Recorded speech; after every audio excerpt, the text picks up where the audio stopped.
Hey everyone, just thought I would show you guys an updated video on my 16-gallon BioCube system. So if you guys can see in this video compared to the last one, there have been a lot of changes that have kind of taken place, and a lot of it has to do with the actual livestock that I have in the system. So from the last video, I had, I think, little to no macroalgae in the system, and from this one you can see it's pretty packed out. I've got about 4 different varieties, ranging from red gracilaria to some dragon's breath, and everything kind of in between there. And so essentially what I did was provide hitching posts for my seahorses to hold on to while providing an area for copepods and arthropods to thrive on. And so essentially this should contribute to better water quality, it should contribute to additional food sources, and then it contributes to additional hitching posts for the seahorses to actually grab onto. Unfortunately, because of the live rock not having too many spots for them to anchor on, it's really important to add in additional areas for your seahorses to grab onto, or else they're going to end up being stressed out from constantly being blown around in a tank with no place to appropriately attach themselves onto. So if you guys can see, I also purchased a fake coral, and so that fake coral was just an area for seahorses to hold on to, and I'm hoping that by the time the macroalgae continues to grow in here, I can go ahead and pull that guy out of there. But if you guys can see in the front, I have a tank bred line seahorse. This one is about 1.5 inches to 2 inches in length. And so these guys are feeding on frozen mysis shrimp, spirulina, and kind of whatever is growing in the tank. And they've been doing fantastic since I've put them in here. Outside of those guys, I have just a good variety of zoanthids and ricordea mushrooms that are growing inside of the system. You can see that I've added in a colony of fire and isoas to the bottom left here. Some blastomusa. I still have an open brain coral that's actually in the back left corner. You guys can't see him, but I will see if I can do the video and aim it towards the back so you guys can see what he looks like now.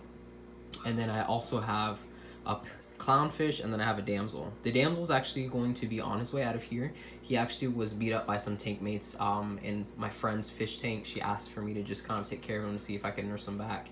And so he's healed up since then. The only thing that's missing is that his dorsal fin has got a pretty big space between it where it was pretty much just bitten out, and so I'm just waiting for that to heal up, and once that's completely done healing, he's going to be on his way back to her house. He hasn't messed with any of my seahorses or my clownfish, so I'm not really too worried about him becoming too aggressive, considering how submissive he was in that system. But just for those people who keep seahorses, there's a big thing about not keeping other fish, especially with something as docile as a seahorse, because they outcompete them for food and they can be really aggressive towards them. Another thing that I did add in as well was a quarantine box that has some flow. It's got like some like a grid on the side of it so that there's adequate water flow in there, and I have 2 anemones. And so essentially I'm setting up a new saltwater system to move this clownfish out of, and then move over the anemones for him to hopefully start hosting. And so what you guys can see there, that is a really, really bright red carpet anemone, and then I have a rose bubble tip here as well.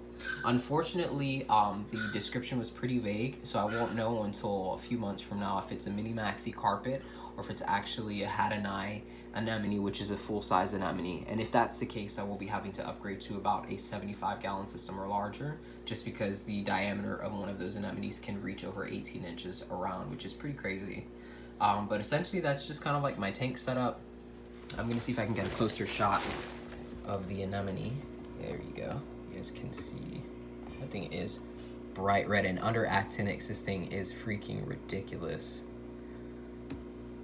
So yeah, you can just kind of see everything inside of there. Good flow. This kind of keeps it away from stinging your seahorses. Seahorses are very, very susceptible to stings from other corals and from anemones, and they are unable to pull themselves out of a sting. And so if the sting doesn't kill them, normally just being held inside of the mouth of the anemone does. So that's why it's really important to make sure that there's a separation between the two of them so they can't have contact with them and they can't get stung by them. But yeah, that's pretty much the tank setup. I'm gonna see if you guys can see in the back. I moved this guy over because a lot of his red started to disappear. I think that I've just blasted him with too much light instead of leaving him in a dark place. But his color is bouncing back, which I'm pretty excited about.